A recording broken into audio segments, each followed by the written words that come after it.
नमस्कार दोस्तों, बहुत बहुत स्वागत है आपका डेली करंट अफेयर्स में। मैं हूं नीलेश और एग्जाम गुरुजी के मध्य प्रदेश के डेली करंट अफेयर्स में आप सभी का स्वागत करता हूं। दिन है सोमवार, तारीख है 21 नवंबर। और यदि आप 22 की तैयारी करना चाहते हैं, यानी 2022 के पीएससी एग्जाम की तैयारी करना चाहते हैं और आपको मेंस और प्री के नोट्स की रिक्वायरमेंट है, तो एग्जाम गुरुजी में चल रहे हैं ऑफर और ये इनका लास्ट समय है। इसके बाद ये ऑफर बंद हो जाएंगे, क्योंकि इसके साथ मिल रही है आपको 2 टेस्ट सीरीज। एक है आपकी एमपीपीएससी मेंस की टेस्ट सीरीज 2021 की, दूसरे में मिल रही है आपको डेली आंसर राइटिंग प्रैक्टिस की टेस्ट सीरीज।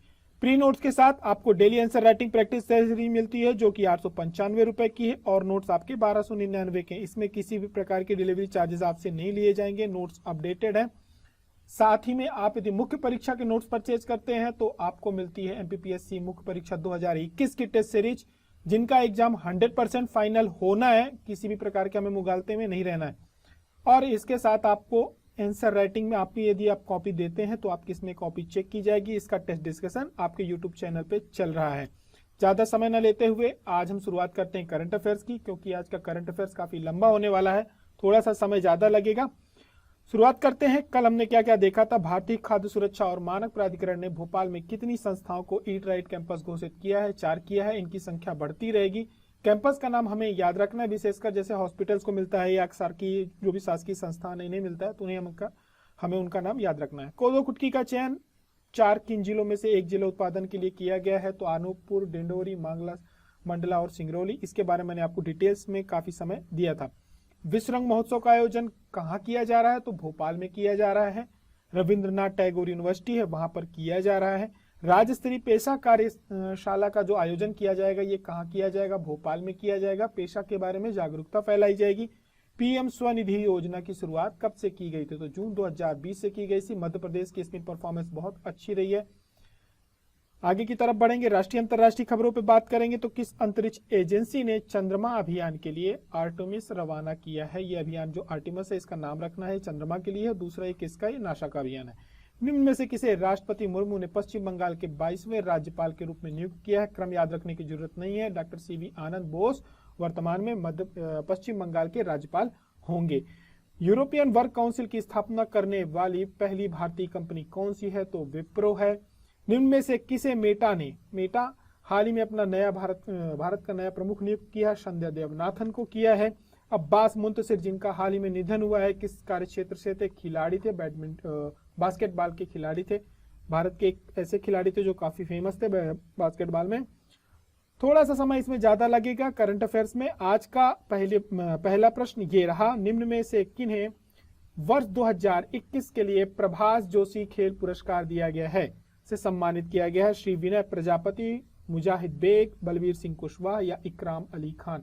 तो इसका राइट आंसर होगा मुजाहिद बेग। मध्य प्रदेश के जो वर्ष 2021 के खेल पुरस्कार हैं, उनकी घोषणा कर दी गई है और इसमें एक बदलाव आया है। आप अपने नोट्स में या अपनी बुक में इसको अपडेट कर लेंगे। जो भी राशियां पूर्व में दी जाती थी, जहां पे 50,000 की राशि दी जाती थी, उसमें आपको 1 लाख कर लेना है, और जहां पर 1 लाख की राशि दी जाती थी, वहां पर 2 लाख कर देना है। 2021 के पुरस्कारों से हालांकि इसमें बदलाव कर दिया गया था, लेकिन अब हमें इसको अपडेट करके रखना है। राशि में बदलाव कर दिए गए। तो इस वर्ष का जो मलखम्ब खेल के लिए प्रभास जोशी खेल पुरस्कार दिया जाता है। पहली बात तो यहाँ पे मैं एक छोटी सी बात आपको बोल दूं, आप लोगों को एक बात को लेकर के बिल्कुल नहीं घबराना है, ना ही नीचे कमेंट करके। आप, मेरे को पता है आप में से कुछ सज्जन जल्दी जल्दी कमेंट करेंगे कि सर आपने इस पुरस्कार की स्थापना कब हुई, पहली बार किसे दिया गया था, सरकार ने इसको राज्य का खेल कब घोषित किया। ऐसी चीजें आप कमेंट करेंगे कि आप जानकारी दे दिया करें। देखिए, करंट अफेयर में यहाँ पे मैं भी प्रॉपर जानकारी उसकी नहीं दूंगा। इसके लिए एक अलग वीडियो हम बनाएंगे, जिसमें खेल पुरस्कार या जो खिलाड़ी होंगे हमारे, जो इस वर्ष काफी अच्छी परफॉर्मेंस कर रहे हैं, उनके बारे में जानकारी को लेकर के खेल का एक अलग वीडियो बनाएंगे, जहां पे पूरी जानकारी हम आपको दे देंगे। यहां पर हमें यह देखना है कि इस वर्ष खेल पुरस्कार किन्हें दिए गए हैं, उसके बारे में खेल से संबंधित या पुरस्कार से संबंधित जो भी जानकारी वहां पे देख लेंगे। यहाँ पे मेरा फोकस ये रहेगा कि आपको उन किन खिलाड़ियों को याद रखना है जो कि आपके प्रश्नों में आ सकते हैं। जब हमने आपको 2021 और 22 हाफ का करंट अफेयर पढ़ाया था परीक्षा के पहले, 2 से 3 खिलाड़ियों पे मैंने बोला था आप फोकस कर लेना। अभी भी वो वीडियो यूट्यूब पे डाला हुआ है। उन खिलाड़ियों को हमने विशेष अंडरलाइन किया था और आपसे बोला था वो दोनों खिलाड़ी आपके पेपर में आपको मिले थे। तो हमें किस प्रकार से याद रखना है, किन्हें याद रखना है, वो हम यहाँ पर चर्चा करेंगे। खेल के पुरस्कार के बारे में डिटेल्स हम जब इस पे सेपरेट वीडियो लेके आएंगे तो वहां पर बात करेंगे। तो प्रभाष जोशी खेल पुरस्कार किसे दिया गया है? ये लगातार उज्जैन के ही व्यक्तित्व को मिल रहा है। इस बार मिला है मुजाहिद बेग को। लाइफ टाइम अचीवमेंट पुरस्कार 2021 का किसे दिया गया है? तो ये श्री बलबीर सिंह कुशवाहा है, इन्हें दिया गया है। ये कई खेलों में खिलाड़ियों को काफी तैयार करते हैं और इन्हें टेबल टेनिस हो गया, काइकिंग हो गया, ड्रैगन बोट हो गया, इनमें काफी महत्वपूर्ण भूमिका है, इसलिए इन्हें इस बार दिया गया है लाइफ टाइम अचीवमेंट पुरस्कार। एकलव्य पुरस्कार जो दिए जाते हैं खिलाड़ियों को, इस वर्ष जो दिए गए हैं 9 खिलाड़ियों को दिए गए। इसमें कौन कौन से खिलाड़ी? एक तो सॉफ्ट टेनिस की खिलाड़ी है, कुश्ती खिलाड़ी है पूजा देवास, एथलीट में इकराम अली खान विदिशा के रहने वाले हैं। ये इसकी पीडीएफ हम आपको वहां पर अपलोड कर देंगे टेलीग्राम चैनल पे, आप वहां से डाउनलोड कर लिया करें। सभी की सभी पीडीएफ सुबह आपको टेलीग्राम पे मिल जाएगी, वीडियो डलने के बाद आ जाती है वहां पे। तो ये जिनकी भी क्वेरीज है कि पीडीएफ कहाँ मिलेगी, तो वहां मिल जाएगी। दूसरा, एग्जाम गुरुजी के ऐप में वीडियोस अपडेट किए जाने लगे हैं करंट अफेयर्स के, और साथ में करंट अफेयर भी अपडेट किया जा रहा है। तो जिन्हें वहां पे कंटेंट देखना है तो ऐप में कंटेंट देख सकते हैं। शूटिंग बॉल के खिलाड़ी कौन है? तो सिद्धि छतवानी है, भोपाल की रहने वाली। वुशु की श्रुति सरवैया है, अशोकनगर से है। काइकिंग शिखा सिंह चौहान है। शूटिंग की अर्जुन ठाकुर है, और रोइंग से गोपाल ठाकुर है, और तैराकी में कन्या नैयर है। इन सभी को एकलव्य पुरस्कार दिया गया है, कुल 9 खिलाड़ियों को दिया गया है। ज्यादातर प्रश्न आपके विक्रम पुरस्कारों से बनते हैं। राष्ट्रीय अंतरराष्ट्रीय पर हमारे प्रदेश के ऐसे खिलाड़ी जो एक अच्छा प्रदर्शन करते हैं, चाहे वह राष्ट्रीय खेल हो या अंतरराष्ट्रीय खेल हो, उन्हें यहाँ पर विक्रम पुरस्कार ज्यादातर खिलाड़ियों को दिया जाता है। और जो एकलव्य पुरस्कार होते हैं वो ज्यादातर आपको राज्य स्तर पे खेलों पे जो अच्छा परफॉर्मेंस करते हैं उनको दिया जाता है। तो यहाँ पे कई ऐसे खिलाड़ी जिनका नाम आपने लगातार पढ़ा है, जैसे मनीषा कीर है, ठीक है, भोपाल की है। ये शूटिंग की खिलाड़ी है, ये पिछले वर्ष से लगातार खबरों पे बनी रही है और पेपरों में भी आपको मिली है। यहाँ पर जैसे एक योगा के खिलाड़ी हैं रोहित भाजपेयी, इनको भी विक्रम पुरस्कार दिया गया, हमें इनका नाम याद रखना है। बैडमिंटन से है श्रेयांशी परदेशी, इनका नाम हमें याद रख सकते हैं, इन्हें याद रखना है।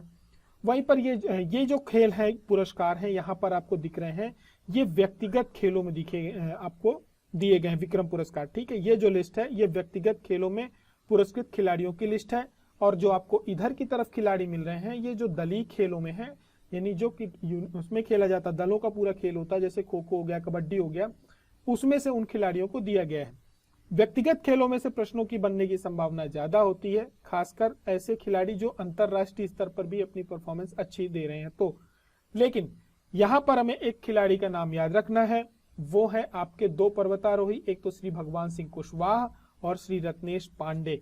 इन दोनों को विक्रम पुरस्कार साहसिक खेलों के क्षेत्र में दिया गया है। विक्रम पुरस्कार के 3 क्षेत्र हैं, एक आपके व्यक्तिगत खेल हो जाते हैं, दूसरे दलीय खेल हो जाते हैं, और तीसरे साहसिक खेल हो जाते हैं। यहाँ पर आपको पूनम शर्मा का नाम याद रखने की कोशिश करनी है, क्योंकि ये दिव्यांग श्रेणी में पुरस्कृत होने वाली एकमात्र खिलाड़ी है जो कि जूडो की है। वहीं पर बात करें यदि साहसिक खेलों में, तो माउंट एवरेस्ट में जो चढ़े हैं 2 खिलाड़ी हैं हमारे, एक तो श्री भगवान सिंह कुशवाहा और दूसरे रत्नेश पांडे। इसकी पीडीएफ रहेगी। साथ में यदि बात करें विश्वामित्र पुरस्कारों की, तो ये दिया जाता है खेल प्रशिक्षकों को। विश्वामित्र कौन थे? टीचर थे, तो टीचरों को दिया जाएगा ये पुरस्कार। तो ये 2021 के लिए दिया गया है श्री पारितोष शर्मा को, कुश्ती प्रशिक्षक श्री विनय प्रजापति को, और मलकंभ के प्रशिक्षक है श्री मोहनलाल बम्बोरिया को। और वर्तमान में यदि बात करी जाए युवा खेल मंत्रालय की मंत्री कौन है, तो श्रीमती यशोधरा राजे सिंधिया जी हैं। तो ये खिलाड़ी हैं, इनका नाम हमें याद रखना है। आपको स्क्रीनशॉट लेने की जरूरत नहीं है, यहाँ पर आपको पीडीएफ दे दी जाएगी, जिनकी आप डाउनलोड करके आप अपने नोट्स पे अपडेट कर लेंगे और इनको याद करना शुरू कर देंगे।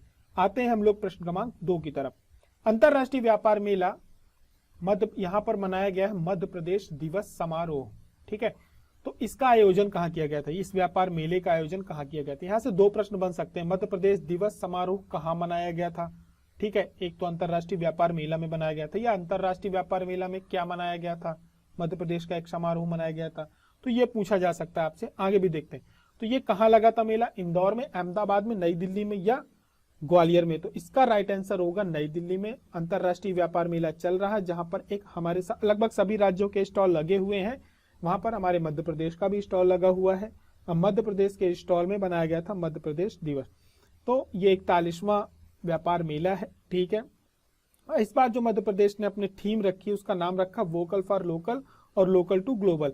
इस थीम पर यह मंडप का निर्माण किया गया है। ये मंडप आपको यहाँ पर दिख रहा होगा। यहाँ पर हमारे मध्य प्रदेश से जुड़ी हुई जो भी कलाकृतियां प्रस्तुत की जाती हैं। लेकिन विशेष ये है कि जो मध्य प्रदेश का माटी कला बोर्ड है, इसकी अभी एक प्रदर्शनी भोपाल में भी लगी हुई थी, इसको पहला पुरस्कार मिला है। वहीं ग्रामीण आजीविका मिशन को मध्य प्रदेश के द्वितीय पुरस्कार मिला है।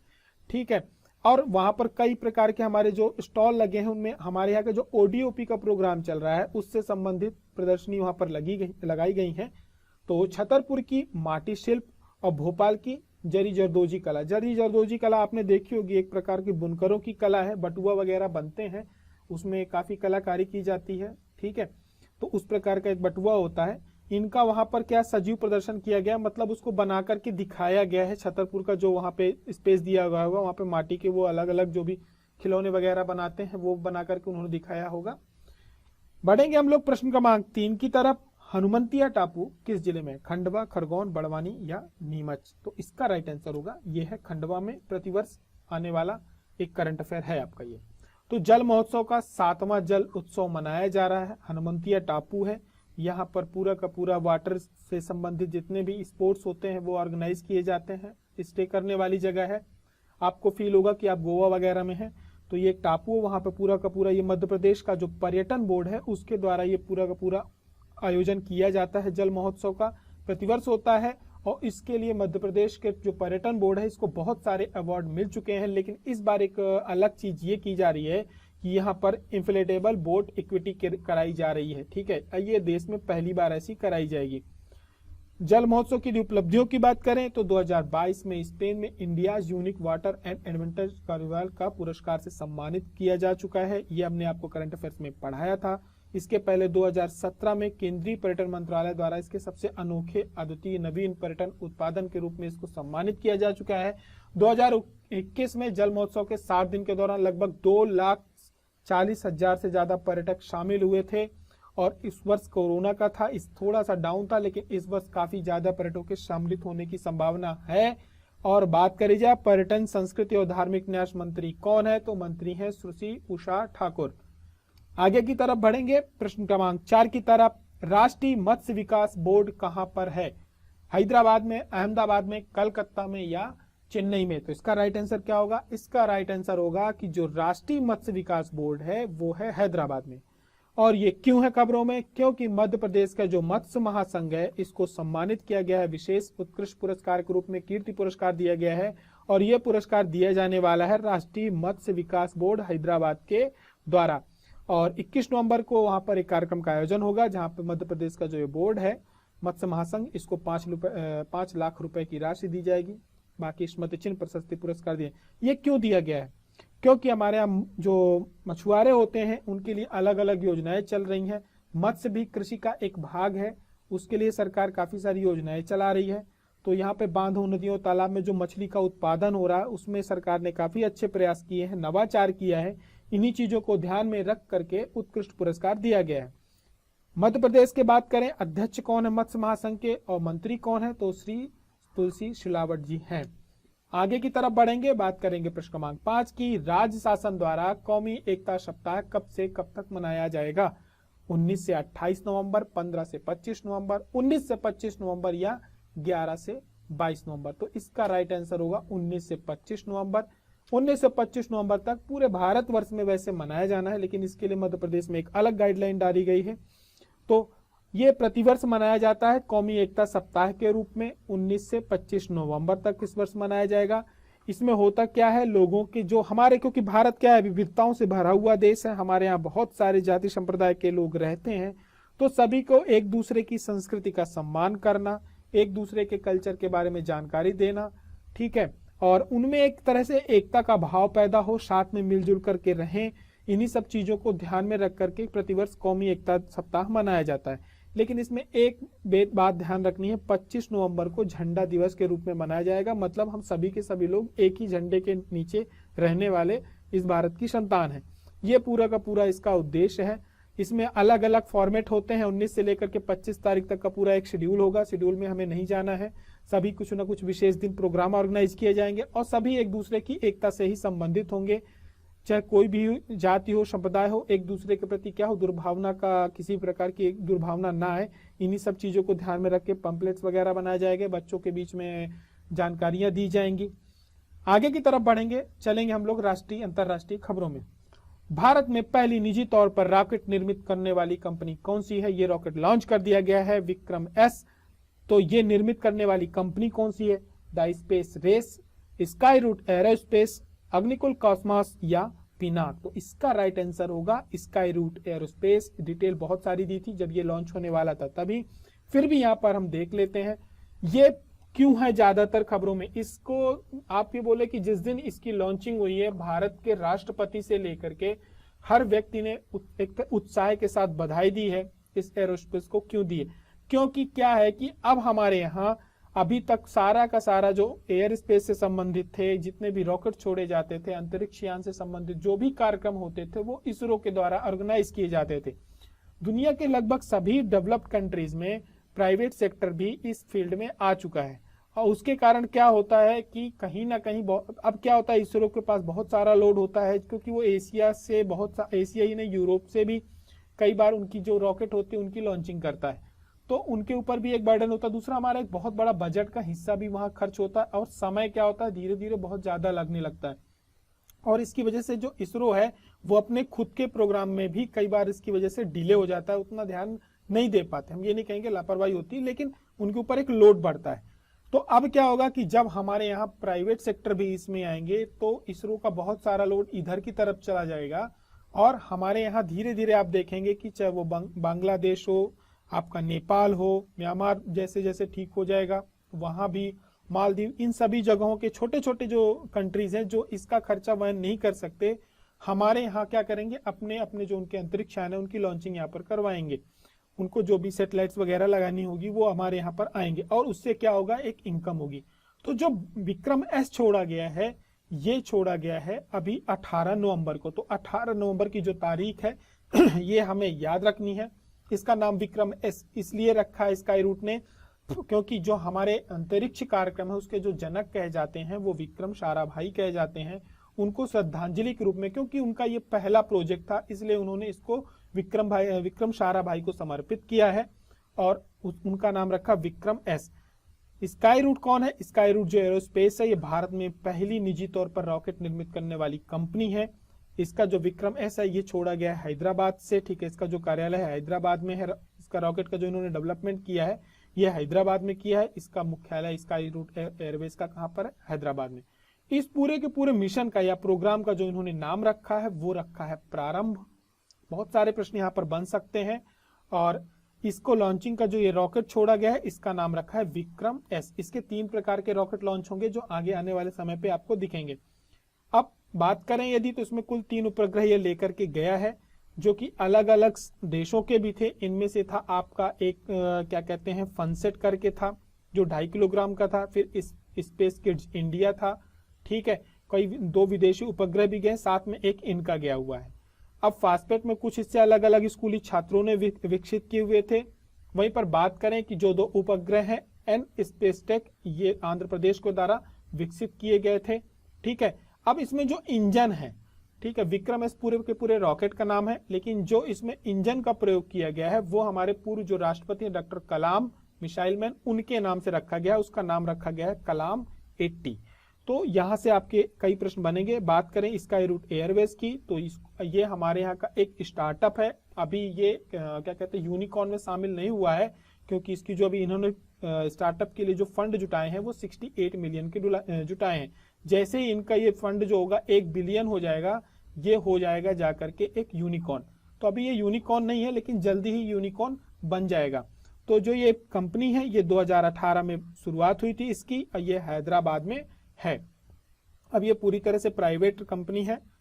आगे की तरफ बात करेंगे हम लोग इन स्पेस की। इन स्पेस गवर्नमेंट, हमारे भारत सरकार का एक प्रोग्राम है जिसमें जो प्राइवेट सेक्टर की कंपनीज स्पेस सेक्शन में आना चाहती हैं उनको इसरो के साथ मिल करके उनको क्या कहते हैं, जो भी उसके लिए इंजीनियरिंग होती है वो इसरो प्रोवाइड करेगी, सहयोग करेगी इसरो उनको आगे बढ़ने में। इसके लिए इन स्पेस करके एक प्रोग्राम बनाया गया है, और ये पूरी तरह से इसमें जो प्रमुख होते हैं, कई बड़े बड़े ऑर्गेनाइजेशन के प्रमुख बैठते हैं, साथ में इसरो भी संस्थान भी वहां पे जुड़ा हुआ रहता है। इसकी जो घोषणा की गई थी वो 2020 में की गई थी, ताकि सरकार का उद्देश्य यह है कि जो प्राइवेट सेक्टर है, जिनके पास काफी ज्यादा पैसा है, वो भी यदि इसमें इंटरेस्ट रखते हैं तो यहाँ पर आ जाए। साथ ही में यदि कोई नया स्टार्टअप चालू करना चाहता है युवा, तो वो भी यहाँ पर जो भी चीजों में उनको सुविधाएं चाहिए वो इसरो उनको सहयोग प्रदान करेगा और एक बड़ा ऑर्गेनाइजेशन, हम धीरे धीरे बहुत सारे बड़े ऑर्गेनाइजेशन खड़े कर सकते हैं। इसरो की बात करें तो जो इसकी स्थापना हुई थी वो 15 अगस्त 1969 हुई थी, 1969 में हुई थी, और ये भारत की प्रमुख राष्ट्रीय अंतरिक्ष एजेंसी है। आंध्र प्रदेश के श्रीहरिकोटा में सतीश धवन जो है इसका प्रमुख केंद्र है, जहां से ये रॉकेट लॉन्च किए जाते हैं। मुख्यालय इसका बेंगलुरु में है। वर्तमान में जो इसके अध्यक्ष है एस सोमनाथ है। आगे की तरफ बढ़ेंगे, बात करेंगे प्रश्न क्रमांक 7 की। निम्न में से किसने फुटबॉल विश्व कप के उद्घाटन समारोह में भारत का प्रतिनिधित्व किया है?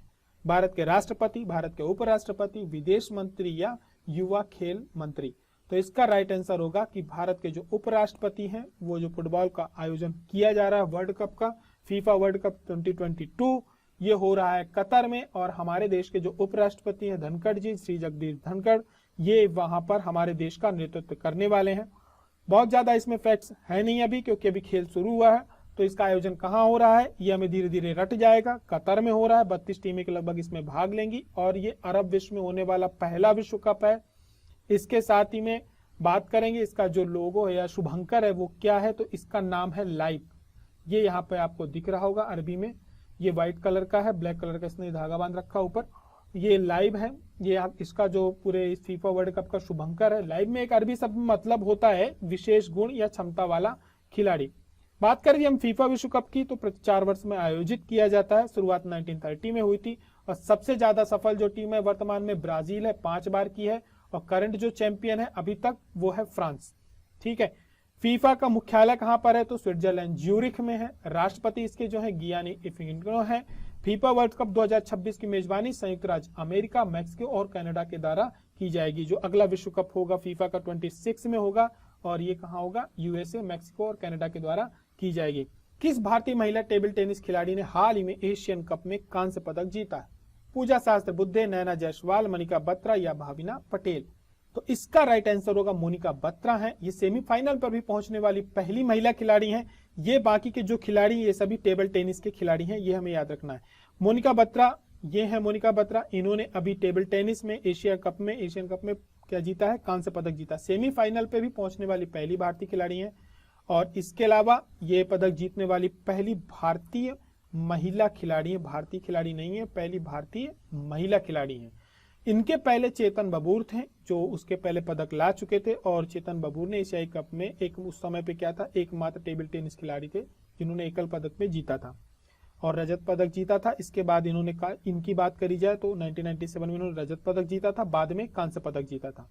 मोनिका बत्रा की बात करें हम यहाँ पर, तो 2020 टोक्यो में ये क्या कहते हैं, अंडर राउंड अप में, एकल राउंड अप में 32 में जगह बनाने वाली भारत की पहली महिला टेबल टेनिस खिलाड़ी थी। वहां पर पदक नहीं जीत पाई थी। इन्होंने अपने कोच के ऊपर कुछ आरोप भी लगा दिए थे बाद में कि उनकी वजह से हम नहीं जीत पाए। लेकिन गोल्ड कोस्ट जब 2018 में इन्होंने कुल 4 पदक जीते थे, जिनमें से 2 इनके स्वर्ण पदक थे, और एशियन कप में पदक लेकर के आने वाली भारत की पहली महिला खिलाड़ी है। साथ ही में सेमीफाइनल में भी पहुंचने वाली पहली खिलाड़ी। काशी तमिल संगमम ये दोबारा हमारे करंट अफेयर्स में आया है। इसका आयोजन भारत सरकार के किस मंत्रालय द्वारा किया जा रहा है? शिक्षा मंत्रालय, पर्यटन मंत्रालय, संस्कृति मंत्रालय या गृह मंत्रालय के द्वारा? तो इसका राइट आंसर होगा ये शिक्षा मंत्रालय के द्वारा किया जा रहा है। डिटेल्स यहाँ पर देख लेते हैं। इसका इनॉग्रेशन भारत के प्रधानमंत्री के द्वारा किया गया है, और ये आजादी का जो अमृत महोत्सव चल रहा हमारा 75वें वर्षगांठ में, तो उसी पर एक भारत एक श्रेष्ठ भारत की भावना को रख करके शुरुआत की गई है। 2 अलग अलग भाषाओं का संगम यहाँ पर होगा, इसीलिए काशी तमिल संगमम इसका नाम रखा गया है। इसके पीछे कुछ ऐतिहासिक तथ्य भी हैं। ऐतिहासिक तथ्य ये है कि जब राजा अधिवीर थे, ये राम पंडियन ने काशी की तीर्थ यात्रा करने के बाद जब ये लौटे थे, तो इन्होंने 19वीं शताब्दी में तेनकाशी में एक शिव मंदिर का निर्माण कराया था। ठीक है। और ये जो थुथुकडी जिला है, यहाँ पे संत कुमारा गुरुपारा है, इन्होंने वाराणसी का जो केदार घाट और विश्वेश्वर लिंगम है उसकी स्थापना की जगह पाने के लिए उन्होंने क्या किया था, अपनी रियासत से बातचीत करी थी और जगह उपलब्ध कराई थी। साथ ही में आप देखेंगे तो जो काशी के व्याकरण कविताएं हैं उसमें कई जगह पर आपको काशी कलबमकम की रचना भी मिलेगी। ठीक है। इन्हीं चीजों को ध्यान में रख करके क्या हुआ था, शिक्षा मंत्रालय ने एक समिति गठित करी थी जो कि चामू कृष्णा शास्त्री जी के अध्यक्षता में की गई थी, और उन्होंने ये प्रस्ताव रखा था कि हमें इस प्रकार का एक प्रोग्राम ऑर्गेनाइज करना चाहिए जहां पर दो भाषाओं, दो संस्कृतियों का मिलन हो, क्योंकि दोनों अपने आप में सबसे पुराने शहर हैं भारतवर्ष के और दोनों की अपनी अपनी संस्कृति है, तो एक दूसरे का आदान प्रदान होगा। केंद्रीय शिक्षा मंत्री कौन है? तो शिक्षा मंत्री धर्मेंद्र प्रधान। इस पूरे के पूरे प्रोग्राम का आयोजन शिक्षा मंत्रालय के अंडर में किया जा रहा है। आगे की तरफ बढ़ेंगे, बात करेंगे प्रश्न क्रमांक 10 की। निम्न में से किन्हें हाल ही में राष्ट्रपति ने निर्वाचन आयोग में निर्वाचन आयुक्त के रूप में नियुक्त किया है? अरविंद सिन्हा को, श्री सचिन सान्याल को, श्री बीपी सिंह को, श्री अरुण गोयल को। तो इसका राइट आंसर होगा कि श्री अरुण गोयल। अभी इन्होंने शपथ नहीं ली है, लेकिन ये भारत के जो निर्वाचन आयुक्त बन गए हैं। हमारे यहाँ 3 लोगों का पूरा सदस्य होता है। इनमें से मुख्य जो चुनाव आयुक्त है निर्वाचन आयुक्त है वो श्री राजीव कुमार है। ठीक है, अब इनके पहले एक थे, एक जगह खाली थी, क्योंकि जो राजीव कुमार है, जब हमारे जो पूर्व चुनाव निर्वाचन आयुक्त थे उनको जब वो उनका कार्यकाल खत्म हुआ तो उनकी जगह पे इनको प्रभार दे दिया गया। तो जो हमारे ये पूरा का पूरा जो निर्वाचन आयोग था 2 सदस्यीय हो गया था। इस वजह से इनकी श्री अरुण गोयल की अभी नियुक्ति की गई है, और इनकी जो नियुक्ति की जाती है वो राष्ट्रपति जी के द्वारा की जाती है। ठीक है, जैसे ही उनके द्वारा पदभार ग्रहण किया जाएगा, इनके जो कार्यकाल होगा वहां से प्रारंभ हो जाएगा। ये आईएएस है 1985 के। और वो दूसरे जो चुनाव आयुक्त है वो कौन है? अनूप चंद्र पांडे। इस प्रकार से हमारा जो चुनाव आयोग होगा वो 3 सदस्यीय हो जाएगा। भारत का जो निर्वाचन आयोग है एक तो संवैधानिक निकाय है, ये हमें मालूम है। ये इसका जो स्थापना की गई थी ये 25 जनवरी 1950 को की गई थी, हमारे गणतंत्र दिवस के ठीक एक दिन पहले। और इसने अपनी जो स्वर्ण जयंती मनाई थी वो 2001 में मनाई थी। मुख्य निर्वाचन आयुक्त और 2 निर्वाचन आयुक्तों को मिला करके पूरा का पूरा जो चुनाव आयोग है ये कंप्लीट होता है। ठीक है, इनकी नियुक्ति राष्ट्रपति के द्वारा की जाती है। 6 वर्ष का इनका कार्यकाल होता है। यदि 65 वर्ष के पहले इनके पूरे हो जाते हैं, पहले पूरी हो जाएगी तो ये 65 वर्ष में रिटायर हो जाएंगे। यदि 65 वर्ष के बाद भी 6 वर्ष तक रह सकते हैं, 65 वर्ष के बाद ये 6 वर्ष तक नहीं रह सकते। इन दोनों में से जो पहले पूरा होगा इनका कार्यकाल वहां पर पूरा हो जाता है। ठीक है, इनको यदि बोला जाए कि दर्जा यानी इनकी जो पावर होती है वो उच्चतम न्यायालय के न्यायाधीशों के इक्वल होती है। इनका वेतन और जो लाभ मिलते हैं वो उच्चतम न्यायालय के न्यायाधीशों के समान मिलते हैं। इनको हटाने की प्रक्रिया क्या है? तो संसद द्वारा महाभियोग के माध्यम से इनको हटाया जा सकता है, राष्ट्रपति के द्वारा नियुक्ति की जाती है। हमने आपसे कल प्रश्न पूछा था मध्य प्रदेश में कोयले की जो खाने मुक्त है किस कल्प की है, तो आप सभी ने आंसर दिया है, और मेरे पास उससे ज्यादा जानकारी हाल फिलहाल बताने लायक आवश्यकता की नहीं है। मेरी आवश्यकता नहीं कि मैं उससे ज्यादा जानकारी दूं, और हमें जरूरत भी नहीं है। आप रीमी हूं, आपने बहुत बढ़िया आंसर दिया था, प्रॉपर आंसर दिया था। नीतेश, चंद्र किरण और देवांशु, आपके कुछ आंसर में वहां पे एरर था, आप देख लेंगे एक बार। तो बाकी का आपने सचिन है, इन्होंने भी आंसर की शुरुआत करी है। तो आप सभी के उत्तर काफी अच्छे थे। आप लोगों ने जितनी आवश्यकता थी इस प्रश्न को लेकर के आपने जानकारी दे दी है, उससे ज्यादा जानकारी की आपको आवश्यकता नहीं है। और ये मध्य प्रदेश के प्रमुख कोयला क्षेत्र है, 2 भागों में है, मध्य भारत का कोयला क्षेत्र, सतपुड़ा का कोयला क्षेत्र। आपके जितने भी ताप विद्युत केंद्र हैं आपको सब यही इसी क्षेत्र पे मिलेंगे, क्योंकि कोयले का जो वहां पे ट्रांसपोर्टेशन होता है वो सस्ता पड़ता है। तो गोंडवाना कल्प की हमारे यहाँ कोयला की जो मुख्यतः खाने हैं गोंडवाना कल्प की हैं। कोयला जो पाया जाता है मध्य प्रदेश में गोंडवाना लैंड में ही पाया जाता है। भारतवर्ष में भी गोंडवाना लैंड में जो बाकी का इसका विस्तार है वहां पर भी कोयला पाया जाता है। बिटुमिनस का कोयला हमारे यहाँ ज्यादा पाया जाता है। अब आगे की तरफ बढ़ेंगे, और आज का प्रश्न आप सभी के लिए, सतपुड़ा के घने जंगल मध्य प्रदेश के किस साहित्यकार की रचना है? बालकृष्ण शर्मा नवीन की, भवानी प्रसाद मिश्र की, माखनलाल चतुर्वेदी जी की, या गजानन माधव बुक्तिबोध की? तो इसका राइट आंसर आप सभी को नीचे कमेंट बॉक्स में देना है। यदि उस व्यक्तित्व के बारे में 3-4 लाइनें लिख सकते हैं तो वो भी लिखना है। लिखने वाले को एग्जाम गुरुजी हार्ट दे देगा। फिर भी जो नहीं लिख सकते उनको राइट आंसर देना है। आप सभी लोग बढ़ चढ़ करके हिस्सा लीजिए। थोड़ा सा इसमें अभी बढ़ोतरी हुई है, अच्छी बात है। आंसर लिखने वालों की भी संख्या बढ़ रही है।